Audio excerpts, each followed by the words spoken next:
Like and subscribe. What's this? Pi-racy. Never heard of it. Is the logical solution. I don't know what this is. Never heard this word Pi-racy. If buying isn't owning, then piracy isn't stealing, which is Pi-racy. Why piracy is that's how you pronounce it. Okay. no longer seen as digital theft reserved for risk takers and your plug who knew a sketchy website. Now it's easier and more convenient than ever. TV, movies, sports, live events, whatever you want for free. It's become so normalized that piracy sites are getting more yearly visits than every streaming service combined.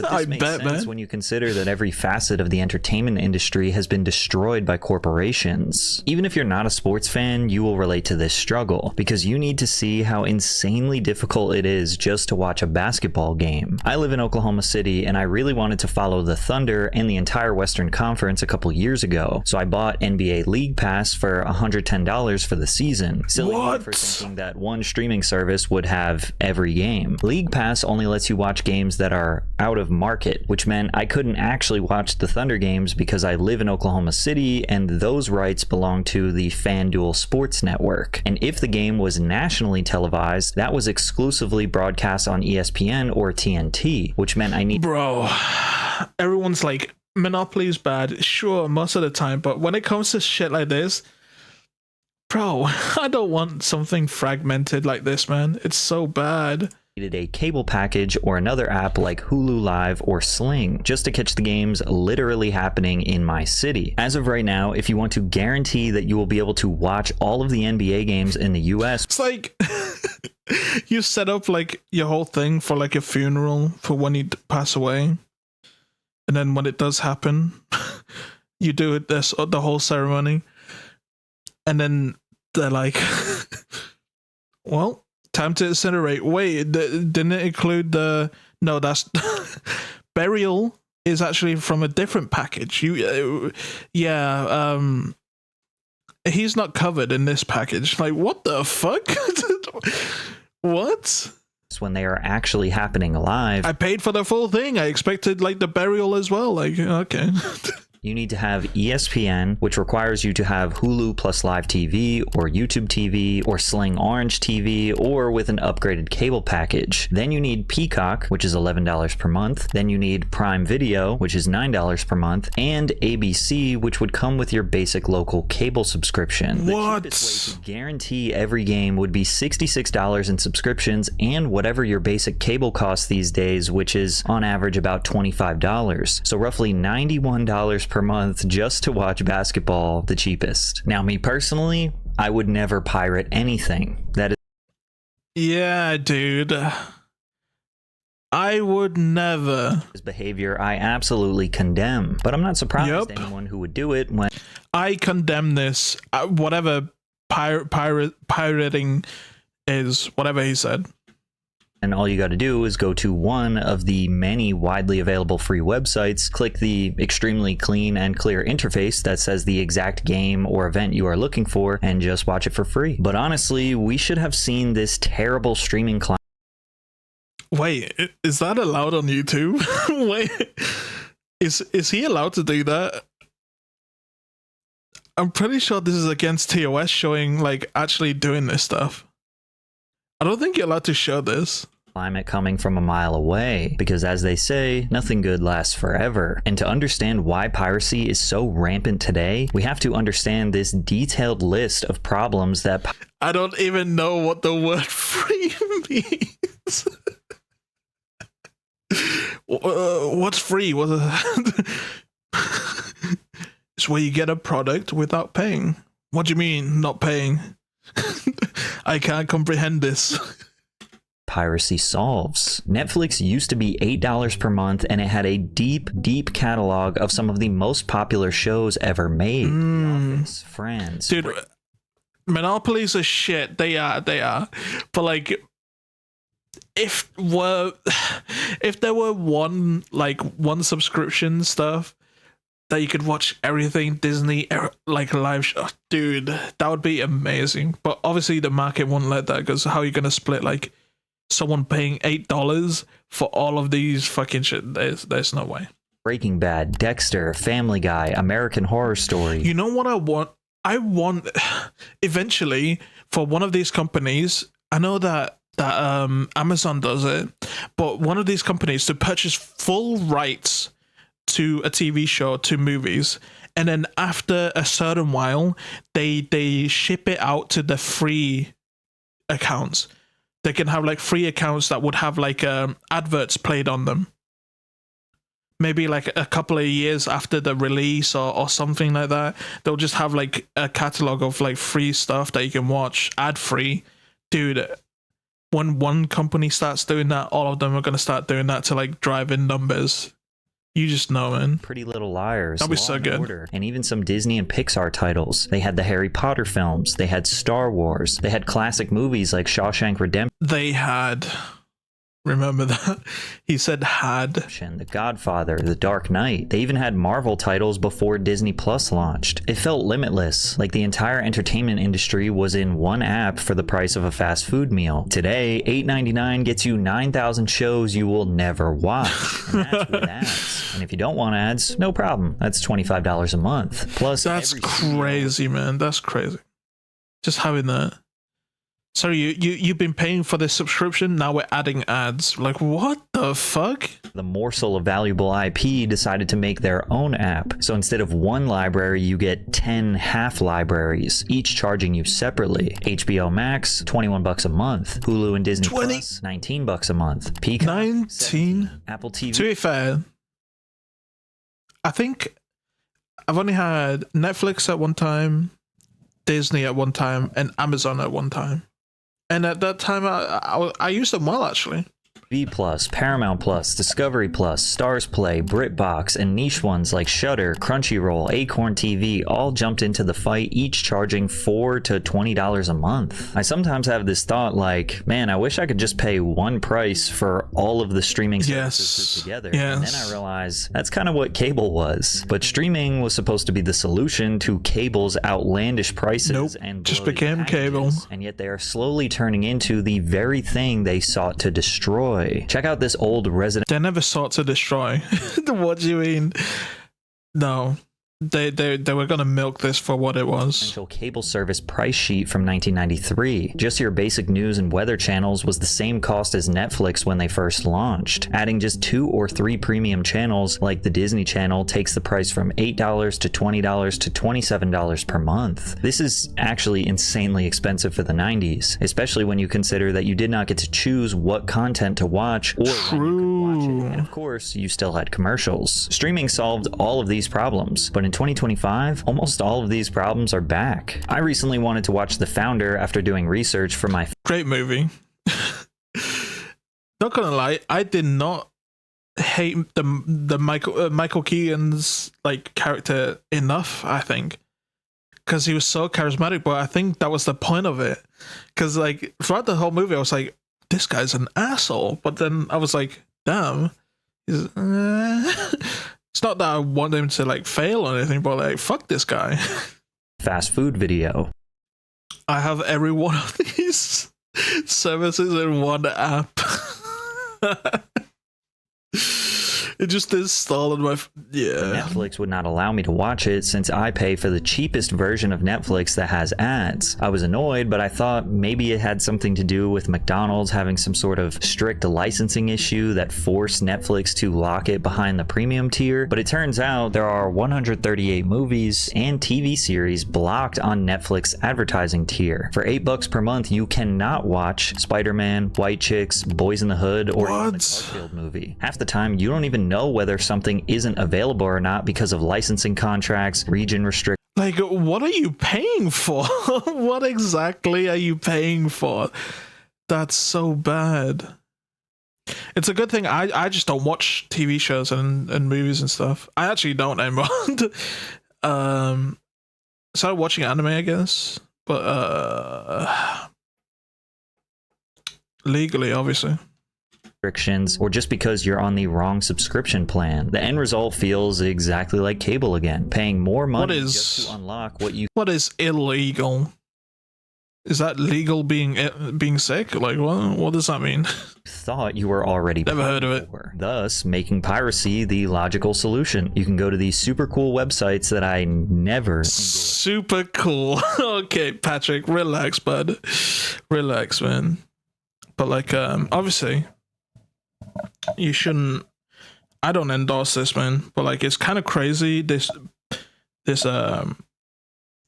Pi-racy, I've seen it on Reddit, like something called like a Pi-racy mega thread. Like, obviously don't go there. Bad news. Because that is wrong and immoral, and just search basically any movie and get a high definition download. However, cable being much more download is crazy. Everyone who keeps talking about like fucking this topic, why do they always go with like, oh, you get like a torrent, or you download it? No one fucking downloads anymore. If you download, you're probably like downloading a game. That's about it when you're doing this stuff. But like for movies, who downloads movies? You thought that was One Piece? That was the one. Yeah, it's the One Piece one. Yeah, that one. Expensive actually did have a slight benefit that nobody realized at the time. The competition for ratings meant that the shows that survived were usually the best of the best. Every network was fighting for limited primetime slots, and if a show could not pull in millions of viewers week after week, it was canceled. There was no filler at primetime. Oh, that's actually pretty nice. The cream, like, you know, rises to the top. But with like streaming services, it's all artificial. They could just tell you, oh, this is popular. But no, we just pushed it out to everyone. Friends, The Simpsons, The X-Files, Sex and the City, Buffy the Vampire Slayer, The Fresh Prince of Bel-Air. I could go on and on. Networks weren't pumping out hundreds of new series every year just to fill catalog space. They were making sure the few shows they produced had the writing, acting, and budgets to succeed. And to no surprise at all, these old shows are still dominating streaming services today. In 2022, Seinfeld racked up 19.3 billion viewing minutes on Netflix, making it the 10th most watched show of that year. Compare that to one of their most popular originals, Wednesday, which was everywhere in 2022. Viral on TikTok, Jenna Ortega was launched into A-list fame. It was damn near a monoculture moment, yet it still drew fewer minutes than like Seinfeld. What happened to her? Did she do like plastic surgery? That's what I've been seeing. Jenna Ortega. Whoa, that is kind of crazy. She's the second one whenever I search Jenna. Well, Jen. But yeah, people started saying that she's... Like, what happened with her? I mean, she looks really young here, man. She's like 12 years old here. People change, man. Especially like... But like, to be fair, it's a... I don't know. What has happened? I think so. She probably did some like fillers. Probably. But I don't think she like changed too much. I think that's just fucking growing up, mostly. A 30-year-old sitcom. Shows like The Umbrella Academy and The Rings of Power pulled in about half the audience of Seinfeld. Cable forced networks to compete for your attention in a way that streaming doesn't. And to take that one step further, today shows and movies are literally designed knowing that people are not all the way paying attention to them. Netflix has leaned into what's called the second screen era, where they assume that most viewers are watching TV while scrolling their... True.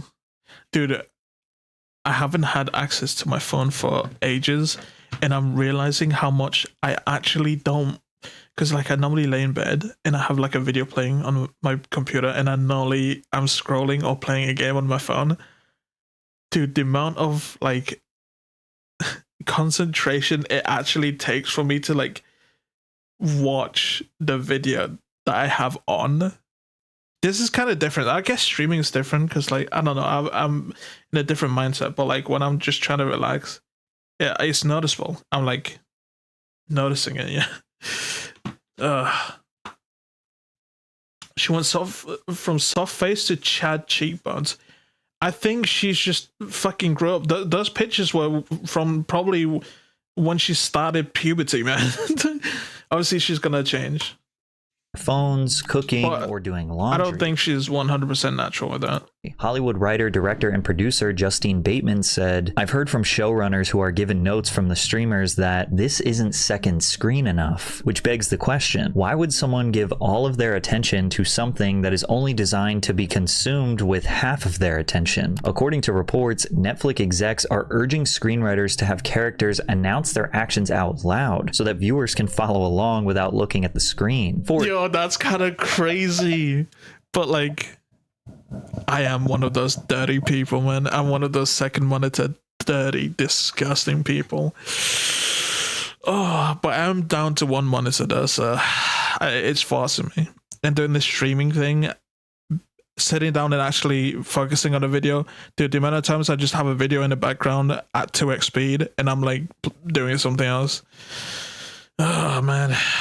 For example, we Dora the Explorer meta.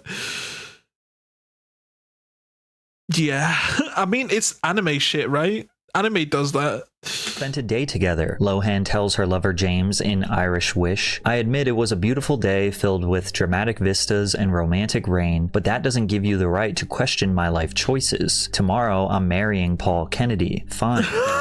What? Yeah, what a tragic day in this forecast of rainy weather. Pouring it down. I will say, I just have to say no. What kind of dialogue is this? No, we shouldn't do that. Let's drive home in my black Audi, getting chased by the bad guys right now. What the fuck?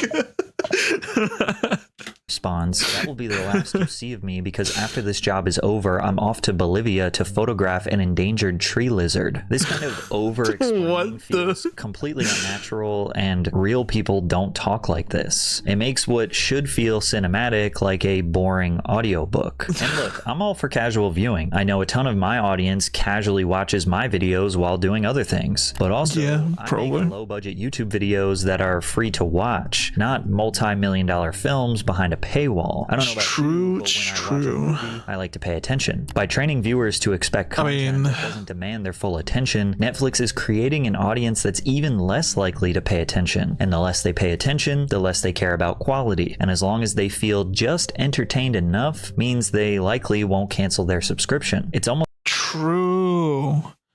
And then the industry is gonna suffer because they're not gonna try as hard.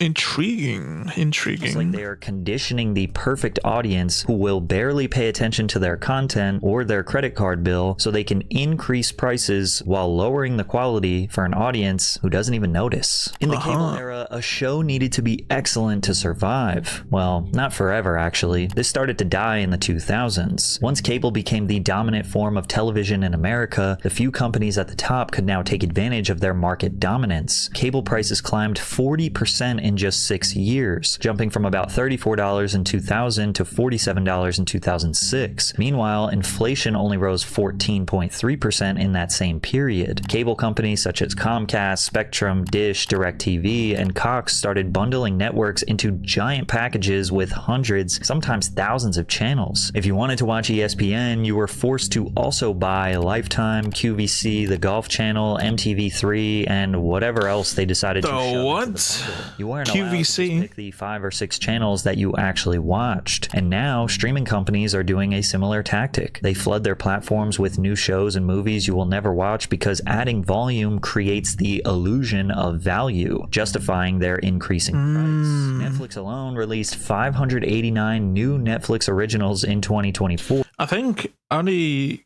got Netflix for... This was back when... Yeah, no, I kind of knew about the websites, but it was for like a show called like Grimm, I think. Yeah, it was it was for this show about Netflix. Or just slightly over its 2023 total of 568. There can't possibly be nearly 600 new shows and movies worth watching every year, but it's all part of the bigger plan. Every year, Netflix originals slowly take up more of their catalog, and then they license less. In 2022, over 50% of their catalog those originals. Now, some of these originals are good. Ozark, Queen's Gambit, Beef are just a few off the top of my head, but the rest are mostly filler. They are watering down their product to save money instead of purchasing valuable shows, because licensing the movies and TV Those poor people, man. Those poor people who wrote these shows, who acted in these shows. Wait, Adam Sandler is on this? Like, those poor people. They just see this video one day like, wait, what? Where's slop? To save money instead of purchasing valuable shows, because licensing the movies and TV shows you actually want to watch cost a fortune. In 2019, Netflix lost both Friends and The Office, two classic, reliable sitcoms that were some of the most watched shows on their platform, after Warner Media and NBC pulled the rights for their own services. To fill that gap, Netflix struck a massive deal to acquire Seinfeld, reportedly paying over $500 million for global streaming rights, and that's only years. So they would have to spend. Imagine acting in one of these and the amount of money you just keep fucking generating just from these shows. Man, that's crazy. Unless you've been like, your contract was like fully, they just pay you out for like acting in these episodes and that's it. To keep the show, and this is the cycle we're stuck in now. Streamers don't want to pay billions to keep the classics that people actually want to watch, so they crank out repetitive, boring, low-budget originals that are literally designed for you to halfway pay attention to. Then they slowly raise the monthly price because look at all this new, fresh, original content we're giving you, and users have been conditioned to only watch casually anyways, so they barely notice the dip in quality. Plus, that's only one streaming service. Every company with a little bit of valuable IP started their own app and they're doing the same exact system. So now if you want a library of great shows and movies, you need to subscribe to multiple services. The average household actively uses around 4 streams. If only there was like some sort of solution out there. That would be crazy. Like one place, or maybe just a couple that you can go to and it's like, yeah, we're just chilling, you know? Maybe you just run like an ad blocker or something while you're there. Streaming apps, and 8% even access. That would be crazy. More. That equals about $69. Some sort of solution. Just about the same price that cable was in the early 2010s when everyone jumped to streaming. Piracy is the solution to all of these problems. Piracy reached a low in 2020 with 130 billion website visits, which by the way is still a ton. But by 2024, that number had risen to 216 billion, and it's actually incredibly simple as to why. Gabe Newell, the founder of the online video game marketplace, don't say it like piracy is like a fucking service issue. This perfectly nearly a decade ago. We think there is a fundamental misconception about piracy. Piracy is almost always a service problem and not a pricing problem. If a pirate offers a product anywhere in the world, 24/7, purchasable from the convenience of your personal computer, and the legal provider says that the product is region locked, will come to your country 3 months after the US release, and can only be purchased at a brick and mortar store, then the pirate service is more valuable. In short, convenience is key, and people are willing to pay, but why are they making it so complicated? The music industry got it right for the consumer. They created something so simple that it wasn't even necessary to pirate music anymore. True. Had nearly I definitely use Spotify the legal way. 80 million registered users downloading and sharing music for free. By the mid-2000s, sites like LimeWire and BitTorrent were handling billions of illegal downloads every year. Year over year, music revenue sales were dropping, and the music industry executives were convinced it was because of piracy. That's when Spotify, Apple Music, and other music streaming services came around to essentially make the Netflix of music. However, these services are better because there is no exclusivity. No matter what service you pay for, they already have it. To basically the same exact music as any other platform. The issue is like some songs, you know, are not on Spotify, and that's because they're not like really songs, you know. A lot of like the EDM, the sort of songs are not on there. For 1 monthly, some remixes as well that I prefer over the original is not on there. So nah, dude, you need to upload your shit, dude. price and nearly every song and album ever made. Now, this isn't necessarily all good. This has devalued music incredibly, and artists get fractions of a penny per stream, but unfortunately, the customer doesn't care because the service is better for them. But we might be at a tipping point with music streaming services because Spotify is seemingly taking a page out of Netflix playbook and prioritizing their own music over licensed music, but the problem is it's AI generated. But that's a whole different video. Wait, what? Now, it seems like in the early 2010s, streaming services had it right. All they had to do was not change. Piracy was at an all-time low in the early 2010s because it was safer, easier, and not a financial burden to just pay. How could they not, man? How could they not? They saw that the people who own these TV shows, they see that it's getting traction and it's probably most of your traffic for your website. Obviously, they're gonna think to themselves, well, hang on, it's a good thing we signed like a 5-year deal. Let's renegotiate this deal, make it more expensive. Like instead of 100 million, it's 500 million. And then maybe some of these like studios that own those shows like fully, their rights to it, they'll just go, fuck it.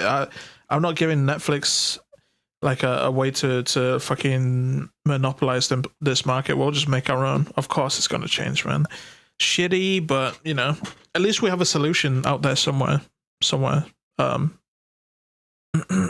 somewhere that's free for the content you wanted to watch. Now, there are always going to be people who simply don't want to or can't pay. This is extremely common with pay-per-view events. For many years, Dana White and the UFC waged war against sites like Crack Streams, trying to convince everyone that he would get them shut down. You kind of stirred the pot a little bit with the piracy, the online streamers. They want to come after you and give this thing away. So, any regret? Maybe stirring the pot a little bit? I'm glad you asked me about that because we got one. We got him. We're watching this guy right now. All you have to do is turn it on Saturday, and we got you. I can't wait. Turn it on Saturday, streamers, and see what happens. Nothing happened. Yeah. You could watch any UFC fight. Yeah, buddy. What is he talking about? Oh my god, this is like, oh my god, when your parents trying to understand shit about tech. Bro, what?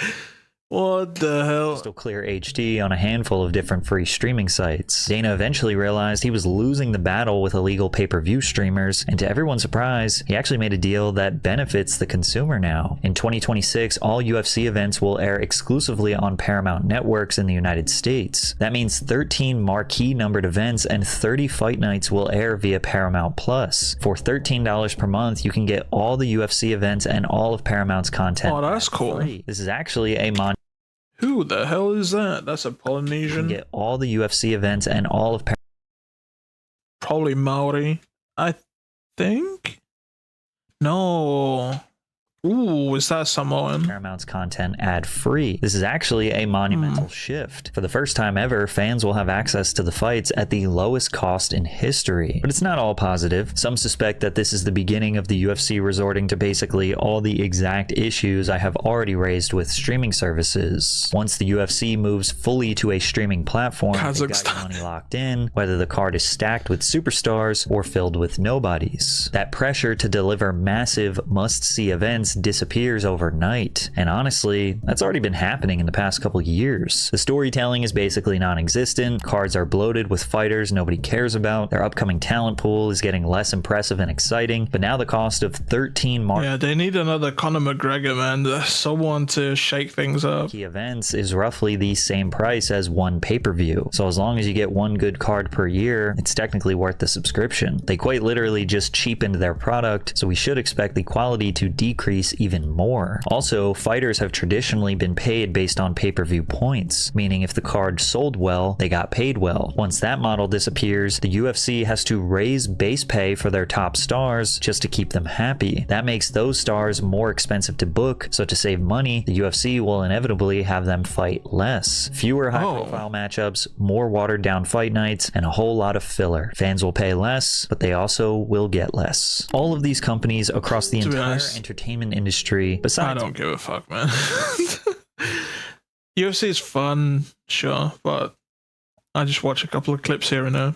Music kinda have overcomplicated their model of delivering content to customers for the sole purpose of squeezing every last dollar out of the end user. I believe most people are good people, and I don't think anyone expects to get quality entertainment for free. We were in a good sweet spot in the 2010s, but greed ruined it. Now the costs are higher, the content is worse, and the convenience is gone. I've canceled nearly all of my subscriptions or reduced to just the ad tier because I just don't watch as much. And I know I'm not alone. When the system respects the consumer. I'm never watching shit with ads, man. Fuck that, dude.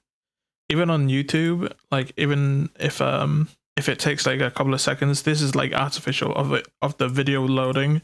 Just YouTube knowing that I use ad block and just going, you're just gonna wait for a while for like 5 to 10 seconds. I don't care. I'd rather do that than watch ads. The consumer finds another way. That's why piracy doesn't feel like stealing anymore. It feels like the logical solution. Shit, dude. Okay. That was the end of it. Oh, man. Yeah, I still don't know what the Pi-racy is. Whatever the fuck that is, man.